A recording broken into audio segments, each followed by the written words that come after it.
C'est bien, ça c'est. Mais moi, je sais pas, je vais juste ramasser quoi de vite, je vais mettre les commentaires, tout ça. Ouais. Oui, c'est ça. Là. Puis recommencer l'autre un peu plus à l'heure.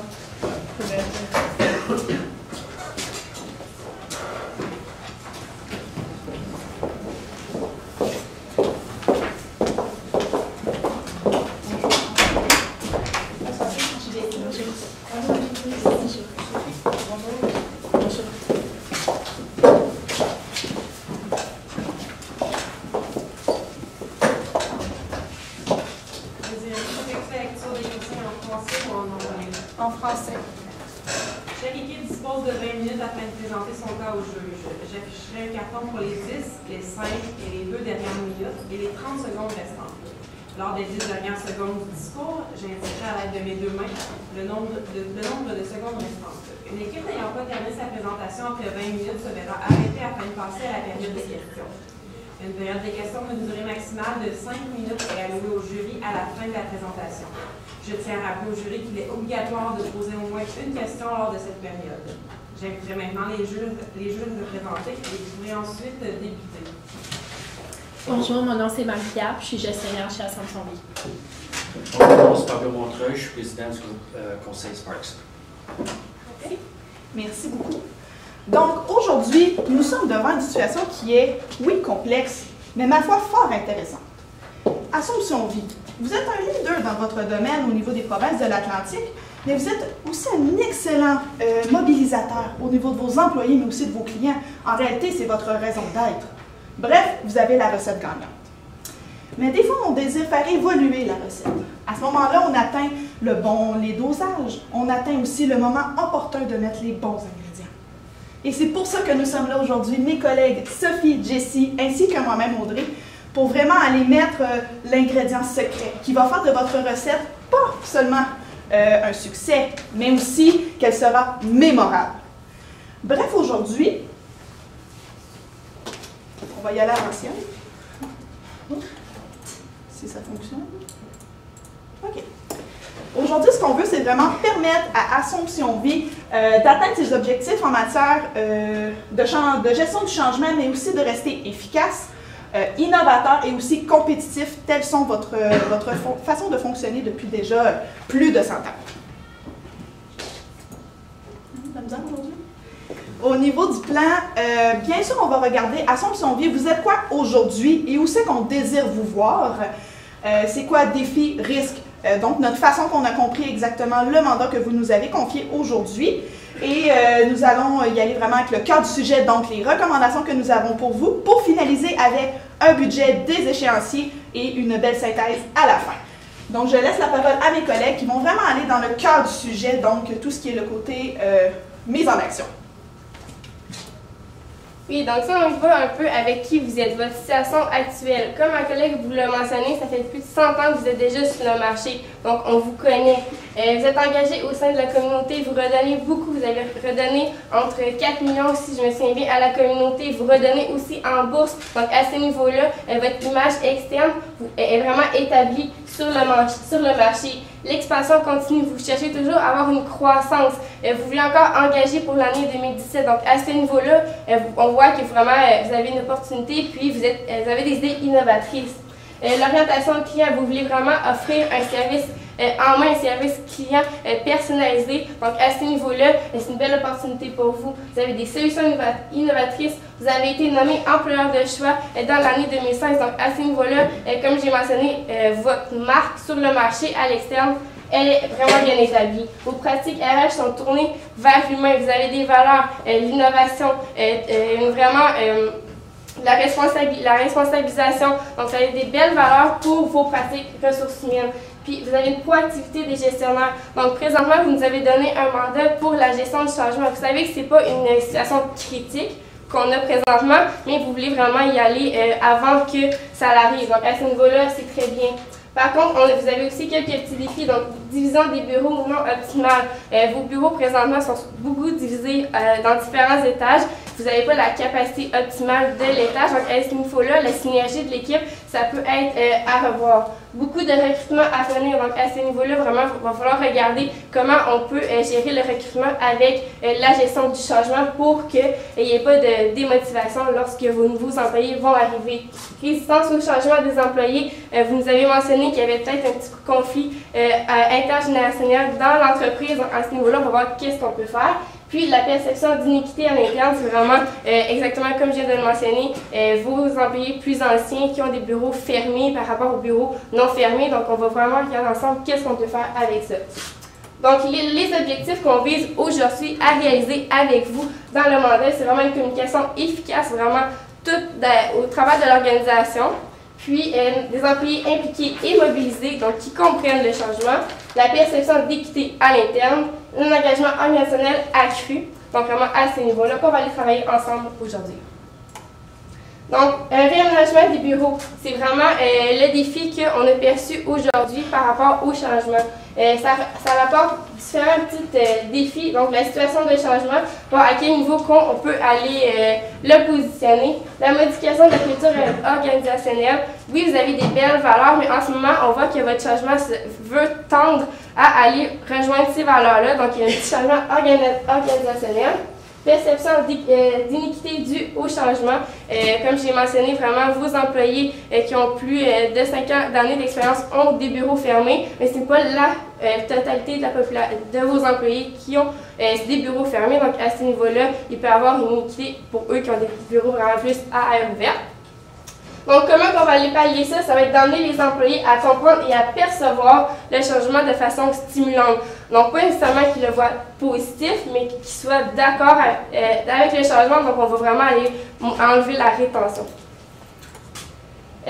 Si on regarde plus au niveau des risques, la perception d'iniquité du changement, donc c'est sûr qu'il va y avoir un risque à ce niveau-là. L'écart intergénérationnel, donc vraiment, il va falloir aller voir à ce niveau-là comment on peut pallier ces risques-là. La réticence au changement, le ralentissement des opérations. Si le changement ne se fait pas de façon efficace et que les employés ne comprennent pas votre vision du changement, vous pouvez avoir un ralentissement dans le fond de vos opérations puisqu'ils ne seront pas vraiment motivés au travail. Et ça va apporter évidemment une insatisfaction des clients si on ne réussit pas à donner des opérations optimales. Donc, possibilité de perdre des clients. Donc, comment encore là on va aller pallier ça? C'est vraiment avoir une communication et une gestion vraiment transparente pour vraiment que le côté éthique et responsabilité sociale soit vraiment inclus dans notre plan. Merci Jessie. Donc, on embarque maintenant dans le plan d'action. Quand on parle de plan d'action, on parle vraiment d'implantation de notre stratégie. Donc, comment vous allez mener votre changement du début à la réussite. On commence d'abord, premièrement, notre stratégie, c'est « Je suis Assomption Vie ». Pourquoi « Je suis » ? Parce que dans une gestion du changement, c'est toujours le « je » qui ressort. Chaque employé se dit « mais moi ». Donc, on va centrer l'employé dans votre changement, puis on va le faire passer à travers toutes les étapes de ce changement-là. De plus, Assomption Vie, comme vous le savez, c'est une de vos valeurs, donc vous êtes centré sur la personne et surtout sur le client. Donc, tout d'abord, la première phase de notre plan d'action, je comprends et je suis conscient. Ça consiste en quoi, ça? C'est vraiment la communication. On va aller ajouter des canaux de communication, puis évidemment, là, au cours de notre recommandation, vous allez comprendre un peu plus le sens de nos titres de phase. Par la suite, la deuxième phase, je suis stimulée et mobilisée. Dans cette phase-là, on va aller revoir le rôle des gestionnaires, on va donner une valeur ajoutée à leur rôle. On va faire une allocution de la part des membres de la haute direction et de d'autres membres un peu plus gestionnaires. Puis également, on va impliquer les tiers dans cette phase-là. Ensuite, je suis formée et outillée. C'est très important que tout au long de la gestion de votre changement, vos employés soient formés, mais soient surtout outillés. Si vos employés manquent d'outils, c'est à ce moment-là qu'ils vont avoir une réticence, puis qu'ils vont avoir un manque de confiance envers votre organisation. Donc, dans cette phase qui va se dérouler un peu plus à moyen terme, on va aller créer des outils qui sont surtout informatiques pour outiller vos employés tout au long du changement. Donc, tout d'abord, comme vous le savez, les grandes entreprises d'aujourd'hui s'en vont toutes vers un réaménagement de leur bureau. Pourquoi? Il vient pour plusieurs raisons, mais surtout pour stimuler l'innovation au sein de l'entreprise. Ça tombe bien, vous l'avez l'innovation dans vos valeurs, puis l'innovation, c'est cet atout-là que vous devez utiliser tout au long de votre changement. Donc, au niveau de la première phase, donc la phase « Je comprends et je suis conscient », Ce qu'on veut dire par là, c'est tout d'abord des rencontres hebdomadaires. Des rencontres hebdomadaires avec les gestionnaires. Pourquoi? Parce que, comme vous le savez, vos employés sont dispersés sur plusieurs étages, puis les étages sont entrecoupés par des bureaux du gouvernement. Donc, comment vous allez pallier à ça? C'est en ciblant vos gestionnaires, puis ces gestionnaires-là vont devenir des nouveaux canaux de communication au sein de vos étages. Vous allez augmenter la communication, vous, avec vos gestionnaires, puis par la suite, vos gestionnaires vont devoir communiquer avec leurs employés tout au long du changement. Donc, je le répète, c'est très important, tout au long du changement, la communication. Transparence des communications, ça c'est également très important. Comme vous le savez probablement, la transparence c'est la clé d'une bonne gestion du changement. Donc vous conservez cette transparence-là tout au long du changement, puis aussi avec vos clients. Donc c'est important que vos employés, même les employés de plus de bureaux de base, ils doivent informer leurs clients des changements pour que vos clients adoptent une attitude de compréhension, puis qu'ils soient aussi impliqués dans ce changement-là. Donc c'est aussi important l'opinion des clients que l'opinion de vos employés. Évaluation constante et ajustement. Ce qu'on veut dire par là, c'est de sonder vos employés, mais dès le départ. Donc, vous commencez avec un sondage, non pas un grand sondage organisationnel, on sait que vous avez la mention employeur de choix, puis vous avez probablement fait un sondage avec Aon Hewitt, mais on parle de petits sondages, donc des sondages qui pourraient être faits par un ou une stagiaire de ressources humaines. Ces sondages-là, au début de la gestion du changement, à moyen terme et aussi à long terme. Pourquoi? Parce que c'est vraiment impérial de sonder vos employés pour savoir leurs besoins, leurs attentes, puis leurs propositions aussi par rapport à ce changement-là. Arrimer les communications aux valeurs d'entreprise. Donc, vous avez un atout, c'est que votre structuration fit avec vos valeurs, en fait. Donc, vos valeurs qui sont l'innovation, qui sont centrées sur le client, l'engagement, la communication. Donc, toutes ces valeurs-là vont être appuyées par votre structuration parce que maintenant, vous avez des bureaux ouverts. Ça va encourager énormément la créativité et l'innovation. Donc, évidemment, on implique tous les départements dans cette phase-là. Puis, au niveau côté éthique et responsabilité sociale, bien évidemment, si vous faites preuve de transparence, si vous avez un sondage, les sondages qui sont confidentiels, qui sont faits sur des plateformes confidentielles, il y en a plusieurs qui sont gratuites sur Internet, ça va vous aider énormément à ce niveau-là. Donc, on passe maintenant à la deuxième partie. La deuxième partie, je suis stimulée et mobilisée. La première étape d'une vraie gestion de changement, c'est la stimulation puis la vente de votre changement. Donc, vous devez stimuler vos employés. C'est pourquoi on vous propose de créer des leaders du changement. Vos leaders du changement vont être des gestionnaires qui vont être formés, donc une formation que vous donnez à vos gestionnaires sur comment gérer des employés dans une situation de changement. Ces gestionnaires-là doivent comprendre que c'est maintenant des leaders du changement, puis qu'ils vont devoir supporter vos employés. Donc, à chaque étage de votre édifice, il peut y avoir un leader, puis tout au long du changement, ils doivent les supporter. Ensuite, on vous propose de créer un comité d'employés. Ce comité-là va être volontaire, donc on propose d'inclure des employés de chaque étage du bâtiment, puis des employés, peu importe, ça peut être des gestionnaires plus haut placés, moins haut placés. Ce comité-là est volontaire, puis c'est des rencontres bimensuelles. Ces rencontres-là vont vraiment permettre de communiquer toutes les inquiétudes ou les suggestions des employés par rapport au changement, puis aussi une communication descendante de la part de la direction. Finalement, on vous suggère de faire aussi une rencontre d'employés. On sait que vous avez déjà informé vos employés du changement, mais comme vous l'avez dit, il y a beaucoup de jalousie qui s'est créée. Donc, on vous suggère un peu de ne pas rectifier le tir, mais de clarifier le tir. Donc, d'organiser vraiment une autre rencontre avec vos employés. Une rencontre où vous allez dire, bon, on vous avait informé, il s'est passé ça. Il n'y a peut-être pas raison d'être, votre jalousie n'a peut-être pas raison d'être. Pourquoi? Parce qu'on crée une valeur ajoutée que ma collègue va vous expliquer dans la prochaine phase. Finalement, on vous suggère lors de cette phase d'incorporer un psychologue organisationnel temps partiel. Donc, pourquoi temps partiel? C'est parce que les employés qui en ont besoin vont pouvoir peut-être y avoir recours 1 ou 2 fois par semaine. Évidemment, l'équipe de développement organisationnel dirigée par votre vice-président doit être présente tout au long de cette phase. Donc, je passe la parole à ma collègue. Bon, maintenant, nous avons bien communiqué, nous communiquons tout au long de notre changement. Mais aussi, nous avons fait en sorte que nos employés nous comprennent. Maintenant, il faut les outiller. Il faut leur offrir ce qu'il faut pour réduire au maximum la résistance au changement.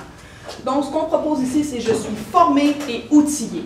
Donc, nous proposons la création d'un infolettre. À l'intérieur, nous allons pouvoir mettre des petites rubriques, où en sont les travaux, qu'est-ce qui se passe, est-ce qu'on a du retard, des choses comme ça. Et ça aussi, c'est un moyen qui n'est pas très coûteux de pouvoir passer de l'information. C'est sûr que peut-être vous vous dites, ah, peut-être les employés ne le verront pas tous. Eh bien, on vient pallier à ça grâce justement à nos rencontres qui sont hebdomadaires. Ce qu'on vous propose aussi, c'est d'avoir une politique de porte ouverte. Ce qu'on veut dire par là, c'est que justement à cause de la jalousie créée par le fait que certains bureaux sont fermés, malgré le fait que vous vous allez mettre des panneaux en verre, donc on va pouvoir voir au travers. Nous considérons qu'il est important de faire la politique de porte ouverte. Pas dans le sens où les gestionnaires ouvrent leurs portes aussi, mais aussi au sens où les employés laissent leurs portes ouvertes. Les gens peuvent aller les voir, créer une mobilisation au niveau des étages pour que vraiment, que autant les gens dans les bureaux que les gens dans la partie ouverte puissent communiquer en tout temps, qu'il n'y ait jamais de limite dans le fond à ce niveau-là. On peut aussi voir un enjeu éthique. Un employé qui, sans vouloir dire qu'il y en a, mais qui voudrait faire de la fraude, passer de l'information, des appels confidentiels, on va être capable, si on peut dire, d'aller un peu pallier à ce risque-là, parce qu'à partir de maintenant, les portes étant ouvertes, les panneaux étant du verre, les employés ne pourront pas se cacher, si on peut dire. Ce qu'on propose aussi, c'est des capsules d'information. Donc ça, ce qu'on veut dire, c'est qu'on voulait offrir une formation aux employés, mais on désirait en avoir une façon de faire qui soit efficace. On propose des capsules. Donc c'est un petit vidéo que les employés pourraient consulter en tout temps, mais sur le changement. Exemple, c'est quoi les sentiments qu'on peut ressentir? C'est quoi les étapes habituelles? Qu'est-ce qui va arriver? Comment un employé doit se sentir? C'est une capsule qu'il va pouvoir réécouter s'il le désire, si jamais il ne comprend pas les sentiments par lesquels il passe. Et en même temps, le gestionnaire, ça peut permettre aux gestionnaires de faire le pont avec leurs employés. La micropause, c'est vraiment une petite idée qu'on vous lance pour vraiment mobiliser vos employés au niveau de chaque étage. C'est de leur proposer une micropause. Donc peut-être un temps, une fois par semaine, soit pour bouger en équipe, soit pour faire de l'innovation, de la créativité, ou de même, autant avec vos engagements sociaux, donc de trouver des idées pour s'impliquer dans la communauté. Donc c'est un petit temps que vous pourriez prendre avec chaque étage pour vraiment que les personnes qui sont en aire ouverte, ça soit motivant de s'y retrouver parce que tout le monde discute et partage entre eux. Finalement, bien sûr, quand on dit changement, vous avez beaucoup d'embauches à venir au cours de l'année, vous en avez déjà eu beaucoup. Ce qu'on vous propose, considérant le fait qu'on n'était pas au courant si vous aviez un guide d'accueil, c'est soit de l'adapter, celui que vous avez déjà, ou d'en créer totalement un, dans le fond, parce que les nouveaux qui vont rentrer, ils ont besoin de savoir, oui, mais comment ça se propose, comment ça s'enligne, qu'est-ce qui va arriver? Parce qu'en réalité, les employés, s'ils arrivent, les bureaux ne sont pas aux bons endroits, des choses comme ça peut les mélanger. Ce qu'on veut, c'est limiter les départs hâtifs qui pourraient se faire des fois dans les 3 mois ou les 6 mois venant à l'accueil d'un nouvel employé pour éviter les dépenses reliées à ceci. Donc, comme ça, si je peux vous un peu parler du champ de force, donc comme tout bon changement, on a vraiment des facteurs qui peuvent réussir pour le changement et qui peuvent faire échouer ce changement. Donc, ce qui peut avoir de la difficulté pour le changement, c'est vraiment une mauvaise compréhension des employés, une répercussion sur les nouvelles embauches, une gestion des opérations, donc à ce niveau-là, vraiment regarder que ce soit efficace. Puis les forces, comment on peut réussir à avoir un bon changement, une transparence continue, une implication de tout niveau, la phase clé pour tout changement, quelle est votre perception du changement, et puis l'évaluation dès le début. Et tout comme le changement qui est un élément primordial à tout changement organisationnel et qui est utilisé dans toutes les entreprises, il y a aussi bien sûr les budgets et les échéanciers qui viennent avec tout projet. Donc, ce qu'on vous propose aujourd'hui, c'est un investissement total de 86 000 $. Je vais venir dans le détail bientôt, avec des économies possibles qui peuvent aller jusqu'à 75 000 $ par trimestre. Et on espère un retour sur investissement d'ici le 3e trimestre du projet. Bien sûr, nous avons fait un budget au niveau annuel. Bien sûr, nous savons que c'est 3-4 mois par déménagement d'étage. Cet étage, c'est sûr, ça va durer 1, 2, 3 ans et même un peu plus si jamais il y a des retards. Nous avons tout de même décidé de le faire de façon annuelle pour vous donner une idée là, dans les 4 prochains trimestres, qu'est-ce qui va arriver. Bien sûr, ce budget, c'est pourquoi? C'est une mobilisation accrue, c'est des outils, de la formation, mais surtout des spécialistes quand on parle du psychologue. Pourquoi? Pour avoir un changement qui est réussi. Plus en détail, nous avons considéré ici le stagiaire, ou la stagiaire, au niveau tout ce qui est création, guide d'accueil, la capsule vidéo, et etc. Donc, on considère environ un 10 000 par trimestre pour un total de 20 000 $. Bien sûr, il s'agit ici d'une ressource qui est très économique. On vient chercher quelqu'un qui est frais, qui est créatif, qui a envie d'être là, mais pourtant, on vient chercher d'excellents crédits d'impôt. Donc, c'est vraiment excellent. C'est une excellente main-d'œuvre à aller chercher. Bien sûr, on cherche RH, marketing, communication, donc quelqu'un qui aime parler au monde, vu que c'est beaucoup un mandat là, de formation surtout. Au niveau de la rencontre, nous avons considéré un 30 minutes par étage. Fait que dans le fond, on considérait 7 fois 30 minutes. par employé. Bien sûr, ici, je tiens à préciser que nous avons utilisé une moyenne salariale de 50 000 par année, ainsi que, dans le fond, c'est vraiment un chiffre hypothétique pour vraiment juste nos calculs. Le psychologue organisationnel, nous allons chercher 50 000 par année vu qu'il est à temps partiel. Le comité, bien sûr, à tous les mois, 2 fois par mois, environ 8 000 $. Et une zone tampon au cas où pour un total de 86 000 $. Donc, l'investissement, les économies possibles, ce calcul-là, c'est une économie, c'est les départs évités. Si on fait seulement prendre 2 %, c'est 5 employés par mois que vous évitez de perdre, soit que vous avez engagé et formé ou qui quittent. Tout simplement suite au fait que ça devient plus mélangeant, qu'ils ne se sentent pas bien dans la situation. Ne serait-ce que 2 %, considérant qu'un employé qui quitte, souvent c'est entre 25 et 30 % de son salaire que ça coûte à l'équipe ressources humaines pour aller le recruter. Ça donne des économies jusqu'à 75 000 $. Bien sûr, le premier, nous avons été conservateurs, nous avons dit, le temps que ça s'implante, on va se laisser un temps. Donc, nous considérons qu'au trimestre 3, nous allons faire notre retour sur investissement. Finalement, je comprends et je suis conscient. Je communique avec mes employés. Je suis stimulé et mobilisé. Je comprends et je suis prêt à embarquer dans le projet. Je suis formé et outillé. J'ai tout ce qu'il faut. Nous allons passer au travers. Nous sommes une équipe. Nous sommes Assomption Vie. Vous êtes Assomption Vie. Pourquoi? Nous allons avoir un engagement organisationnel qui va être accru. Nous allons avoir une communication qui est efficace. Des employés qui sont surtout impliqués, mais surtout mobilisés, qui vont le demeurer. Et une perception d'équité à l'interne, car ici, au niveau éthique, vous êtes déjà extrêmement fort dans votre domaine. Mais surtout, il faut le conserver à long terme avec la transparence de votre direction. Merci beaucoup. Si vous avez des questions, nous sommes là pour y répondre.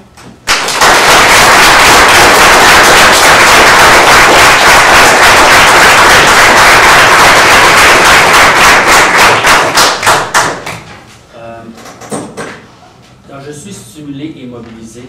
Vous avez mentionné que les leaders du changement viendraient à partir du management, des gestionnaires. Pourquoi? En réalité, ce qu'on voulait, c'était trouver une façon de donner, si on peut dire, une figure rassurante pour les employés. On s'est dit qu'un gestionnaire, soit de premier niveau, un gestionnaire un peu plus haut, donc la personne qui dirige son équipe, est la personne la mieux placée. En réalité, c'est celle qui a déjà la confiance de ses employés, qui est déjà prête pour le... Donc, ce qu'on veut, c'est juste faire évoluer son rôle le temps du changement. C'est temporaire. C'est le temps d'être des leaders du changement, mais une fois que c'est terminé, ensuite, bien, son rôle revient à la normale. Donc, on voulait éviter un peu diminuer les coûts de la création d'un poste. On voulait juste faire évoluer, dans le fond, ses tâches en réalité. Okay. Puis, non, c'est que je vais passer. Moi, j'ai des questions juste par rapport à comme est-ce que vous êtes d'accord comme avec le 25% comme qui va à leur bureau, puis du fait que comme que ça va être par seniorité, puis comme la gestion du bruit, puis de la confidentialité, puis juste tout cet aspect-là de la problématique. Mais comme je l'ai mentionné plus tôt, toutes les grandes entreprises s'en vont vers de restructuration des bureaux en cellules, mais surtout des bureaux à air ouverte. Pourquoi? Parce que ça stimule énormément l'innovation, puis c'est ça qu'on cherche de plus en plus dans les entreprises. Puis au niveau du 25 %, nous, la manière qu'on a pensé, en fait, c'est correct, c'est la décision, c'est votre décision, 25 %, puis ce qu'on faisait, c'était de créer une valeur ajoutée. On voulait que les employés se disent, bon, oui, il y a des bureaux, puis les bureaux ne sont plus fermés, mais en quoi ça va nous avantager, nous, d'avoir des bureaux ouverts? Puis c'est sur ça qui était basé nos recommandations, c'était vraiment de créer, pas de voir le négatif des bureaux fermés qui ne sont plus, mais de voir le positif des bureaux ouverts. J'aimerais avoir des précisions un peu. Vous avez très bien établi les coûts, les budgets, mais je suis un petit peu flou quand ça vient à la création d'une infolette, des captures de l'information, ces choses-là. C'est quoi que vous avez comme budget? Qui est-ce qui va faire ça? Ça va-tu être à l'interne, à l'externe? Oui. Excellente question. En réalité, ça me fait plaisir de vous le préciser. En réalité, ce que nous avons considéré, la stagiaire va faire l'infolette.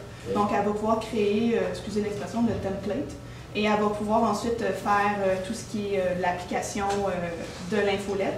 De façon générale, c'est souvent c'est très simple. C'est souvent un modèle déjà fait. On rentre les informations chaque semaine. Habituellement, on parle de peut-être 15 minutes ou demi-heure maximum. Mais une fois qu'on considérait le faire par la stagiaire. Et l'autre tâche aussi, c'est vraiment le but, c'était la stagiaire. Quand j'ai dit stagiaire, malheureusement, je n'ai pas précisé tout ce qu'elle faisait, mais ce qu'il ou elle faisait, pardon. mais vraiment, c'est pour ça qu'on l'a considéré sur 2 trimestres. On considère comme 2 stages ou un très long stage pour vraiment que la personne soit capable de faire tout ce qu'on avait à faire, vu que la majorité de nos étapes sont à court terme ou à moyen terme. On voulait s'assurer que ce soit une stagiaire ou un stagiaire qui fasse le développement de ces produits-là.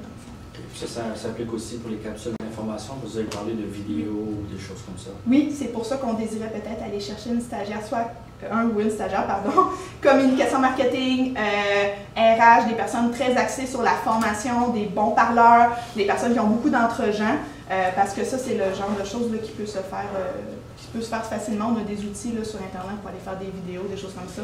Puis maintenant, les plateformes de montage aussi sont très, très simples à comprendre.